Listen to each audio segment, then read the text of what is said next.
আসসালামু আলাইকুম ওয়া রাহমাতুল্লাহি ওয়া বারাকাতুহু। আলহামদুলিল্লাহি কাফা ওয়া সালামুন আলা ইবাদিহিল্লাযীনা ইসতাফা, আম্মা বা'দ। সুপ্রিয় দর্শক মণ্ডলী, আজকে আমি আবারও আপনাদের সম্মুখে নতুন একটি ভিডিও নিয়ে হাজির হলাম। আশা করছি আপনারা সবাই সুস্থতায় আছেন এবং আল্লাহ পাক রব্বুল আলামিন আপনাদের সবাইকে এরকম সবাইকে সুস্থতায় রাখুন। আমি আপনাদের সবার জন্য দোয়া করি, আল্লাহুম্মা আমিন। এই ভিডিওটা বানার উদ্দেশ্য হচ্ছে যে আল্লাহ পাক রব্বুল আলামিন আমাদের উপরে যে কিছু কিছু কাজ যে ফরজ করে দিয়েছেন আমরা জানি। আমরা শুধু আজকে এটাই মনে করি যে আল্লাহ পাক রব্বুল আলামিন আমাদের উপরে নামাজ, রোজা, হজ, যাকাত এগুলোই ফরজ করে দিয়েছেন, কিন্তু নয়। আল্লাহ পাক রব্বুল আলামিনের কোরআনের প্রত্যেকটি আয়াতের হুকুম আল্লাহ পাক রব্বুল আলামিন কোরআনের মধ্যে যেগুলো হুকুম করেছেন সেগুলো প্রত্যেকটি মুসলমানের উপরে ফরজে আইন পালন করতেই হবে। আজকে আমি আপনাদের সম্মুখে এই ভিডিওটা বানার উদ্দেশ্য হচ্ছে একটি কারণ, যে আমি একটি ভিডিও দেখলাম যে বর্তমান সমাজ এরকম হয়ে গিয়েছে, এরকম মানে বলা চলে না যে নারীরা কিসের কি পর্দার জন্য আবেদন করবে, কিসের জন্য আন্দোলন করবে, বরঞ্চ বর্তমান সমাজ এরকম হয়ে গিয়েছে পর্দার বিপরীত, পর্দা না করার জন্য আন্দোলন চালাচ্ছে নারীরা। তো বেশি কথা না বাড়ে আমি আপনাদেরকে সরাসরি ভিডিওটা দেখিয়ে দেই যে কিভাবে বর্তমান নারীরা, মুসলমান নারীরা পর্দার বিপরীত হয়ে কথা বলছেন। আপনারা ভিডিওটা দেখে নেন একবার।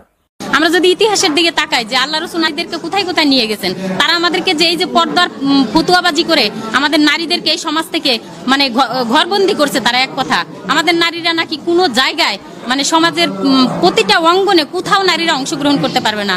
তাদের বক্তব্য হচ্ছে যে আমরা হাত মোজা পা মোজা পরে আমরা ঘরে থাকবো, স্বামীর সেবা করব, সন্তান লালন পালন করব, তাদের বক্তব্য হচ্ছে এটা। কিন্তু আমার এখানে কথা হচ্ছে যে আমরা কেন তাদের কথা মতো পর্দা করব?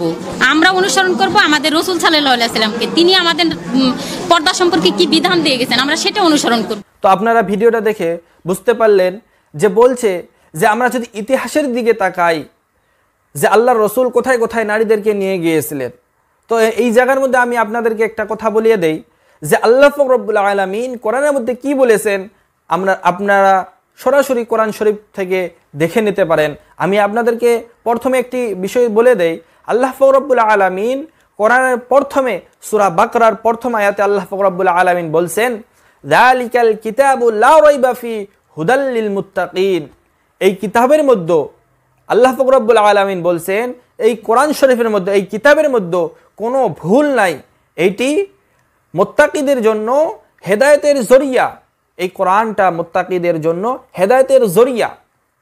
ভাই ও মুহতারাম দোস্ত, আল্লাহ পাক রব্বুল আলামিন এই কোরআনটা মুত্তাকিদের জন্য হেদায়েতের জরিয়া বানে দুনিয়াতে পাঠিয়েছেন। আমি আপনাদেরকে ছোট্ট একটি উদাহরণ দিয়ে বুঝিয়ে দেই যে আমরা যদি কোনো বাজার থেকে যদি কোনো ইলেকট্রিক কোনো যদি জিনিস কিনি, সেই ইলেকট্রিক জিনিসের বাস্কর ভিতরে একটি বই দেয়। সেই বইটা দেয় এই জন্যই যে ইলেকট্রিক জিনিসটা কিভাবে ইউজ করতে হবে, সেই ইলেকট্রিক জিনিসটা কিভাবে ব্যবহার করতে হবে সেটা সহজতে বোঝার জন্য, সহজতে ফিটিং করার জন্য, সেটা শুদ্ধ হিসাবে চলার জন্য সেটা বইটা তৈরি করে সেই বক্সের ভিতরে দিয়ে দেন। তো আল্লাহ পাক রব্বুল আলামিন মানুষ যে সৃষ্টি করলেন, সেই মানুষটাকে পৃথিবীতে চলার জন্য কিভাবে দরকার, কোনটা করা যাবে কোনটা করা যাবে না, কোনটা করা হালাল কোনটা করা হারাম, এটা জানার জন্য আল্লাহ পাক রব্বুল আলামিন কি দিলেন? কোরআন মাজিদ আল্লাহ পাক রব্বুল আলামিন হুজুর পাক সাল্লাল্লাহু আলাইহি ওয়াসাল্লামের উপরে নাজিল করলেন। এই কোরআনের মধ্যে আল্লাহ পাক রব্বুল আলামিন নারীদেরকে কতটুকু পর্দার হুকুম করেছেন। তো এবার সরাসরি দেখেন আল্লাহ পাক রব্বুল আলামিন কোরআনের 33 নম্বর সূরা আহজাবের 59 নম্বর আয়াতের মধ্যে আল্লাহ পাক রব্বুল আলামিন বলছেন, ইয়া আইয়ুহাল নাবিয়্যু কুল্লি আজওয়াজিকা ওয়া বানাতিকা ওয়া নিসাইল মুমিনিনা ইউদনিনা আলাইহিন্না মিন জালাবিবিহিন্না যালিকা আদনা আন ইউরাফনা কানা ইউযাইনা ওয়া কানা আল্লাহু গফুরুর রহিমা। এর ব্যাখ্যা আমি আপনাদেরকে বলিয়ে দেই। আল্লাহ পাক রব্বুল আলামিন এই আয়াতের মধ্যে কি বলেছেন আমি আপনাদেরকে বলিয়ে দেই, আপনারা একটু টাইম দিয়ে দেখুন। তো এই আয়াতের মধ্যে আল্লাহ পাক রব্বুল আলামিন বলছেন, প্রথমে আল্লাহ পাক রব্বুল আলামিন বলছেন, এই নবী আপনি আপনার স্ত্রীদেরকে বলিয়া দেন এবং আপনার বেটিদেরকে বলিয়া দেন। তারপর আল্লাহ পাক রব্বুল আলামিন মানুষের কথা বলছেন। প্রথমে আল্লাহ পাক রব্বুল আলামিন বলছেন যে নবী আপনি আপনার স্ত্রীদেরকে বলিয়া দেন এবং তারপর আল্লাহ পাক রব্বুল আলামিন বলছেন যে নবী আপনি আপনার বেটিদেরকে বলিয়া দেন। তারপর আল্লাহ পাক রব্বুল আলামিন এই আয়াতের মধ্যে বলছেন, এই নবী আপনি আপনার উম্মতে তামাম উম্মতে মুসলিমাদেরকে, মুমিন আওরাতদেরকে, মুমিন নারীদেরকে বলিয়া দেন যখন তার মাথা থেকে যখন পর্দা একটু নিচ করে দেয়, তার মাথা থেকে ওড়না যখন একটু নিচ করে দেয়, সেটা আমরা বাংলা ভাষাতে হিজাব বলতে পারি, সেটা বোরখা বলতে পারি, যে কোনো ব্যবস্থায় হোক আল্লাহ পাক রব্বুল আলামিন কি বলছেন যে সে যেন একটু নিচা করে দেয়, এর নামে হচ্ছে কি পর্দা। তো এবার জেনে নেই যে আল্লাহ পাক রব্বুল আলামিন মহিলাদেরকে, নারীদেরকে পর্দা করার হুকুম কিসের জন্য করলো। আল্লাহ পাক রব্বুল আলামিন বলে যে নারীদেরকে পর্দা করার হুকুম এই জন্যই বলা হয়েছে যে তাদেরকে যখন সহজতে চেনা যায় যে এটা মমিন নারী। এবং আল্লাহ পাক রব্বুল আলামিন নারীদেরকে পর্দা করার আরেকটি উদ্দেশ্য রয়েছে, আরেকটি কারণ রয়েছে। যখন কোনো নারী পর্দা করে ঘর থেকে বাহির হবে, তাকে মানুষ একটু অত্যাচার করতে, মানুষ একটু টর্চার করতে, মানুষ তার সঙ্গে খারাপ আচরণ করতে একটু ভয় করবে, তার সঙ্গে খারাপ আচরণ করবে না।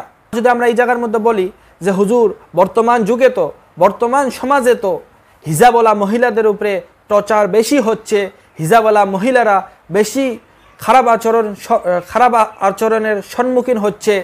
এর মূল কারণ হচ্ছে এটাই, আমি আপনাদেরকে বলে দেই যে এর মূল কারণ হচ্ছে আল্লাহ পাক রব্বুল আলামিন হয়তো যেইভাবে পর্দা করার হুকুম করেছেন হয়তো সেইভাবে সেই মহিলাটা, সেই নারীটা পর্দা করে নেই। বর্তমান যুগে পর্দার নামে কি করছে, ফ্যাশন বাহির করছে, এরকম হিজাব বাহির করছে, এরকম হিজাব বাহির করছে। আল্লাহু আকবার, বলা যায় না। ভাই ও মুহতারাম দোস্ত, আমাদের একটু এই দিকে সতর্ক হওয়া দরকার। কোনো নারী যদি, আপনারা ভালো করে শুনে নেন, কোনো বাবা যদি দেখছেন তা ভালো করে শুনে নেন, কোনো ভাই যদি দেখছেন এই ভিডিওটা তো ভালো করে শুনে নেন, কোনো যদি বড় ছেলে দেখছেন তবে ভালো করে এই ভিডিওটা দেখে শুনে নেন যে কোনো নারী যদি জাহান্নামের মধ্যে চলে যায়, সে একাই চলে যাবে না, সে জামাত করে 4 জনকে সঙ্গে করে নিয়ে জাহান্নামের মধ্যে চলে যাবেন। তার প্রথম হচ্ছে কোনো নারী যদি জাহান্নামের মধ্যে যদি চলে যায়, সর্বপ্রথম তার বাবাকে সঙ্গে করে নিয়ে চলে যাবে। যে সেই নারীটা আল্লাহ পাক রব্বুল আলামিনকে বলবে যে আল্লাহ আমি বেপরদায় ঘুরতাম কিন্তু আমার বাবা বাধা করে নাই, আমার বাবা বারণ করে নাই, তার জন্য আমি বেপরদায় ঘুরতাম। তারপর সেই নারীটা বলবে যে আল্লাহ আমি বেপরদায় ঘুরতাম কিন্তু আমার স্বামী বাধা করে নাই, তার জন্য আমি বেপরদায় ঘুরতাম, আমি সেই অবস্থায় ঘুরতাম, আমার স্বামী সাব্বাস দিয়েছে এবং বাধা করে নাই, তার জন্য আমি বেপরদায় ঘুরতাম, এটা আমার কোনো দোষ নয়। এইভাবে আল্লাহ পাক রব্বুল আলামিনের কাছে নারী যা অভিযোগ করবে, তারপর বলবে যে আল্লাহ আমি এরকমভাবে ঘুরতাম, আমার কোনো আমার বড় ভাই ছিল সেও বাধা করে নাই এবং আমার বড় ছেলে ছিল সেও বাধা করে নাই, তাদেরকে সঙ্গে নিয়ে আজকে আমি জাহান্নামের মধ্যে চলে যাব। ভাই ও মুহতারাম দোস্ত, একটু আপনারা সতর্ক হন, একটু পর্দার দিকে খেয়াল দেন। আশা করছি আপনারা ভিডিওটা সম্পূর্ণ বুঝতে পেরেছেন। ওয়া আখিরু দাওয়ানা আনিল হামদুলিল্লাহি রাব্বিল আলামিন।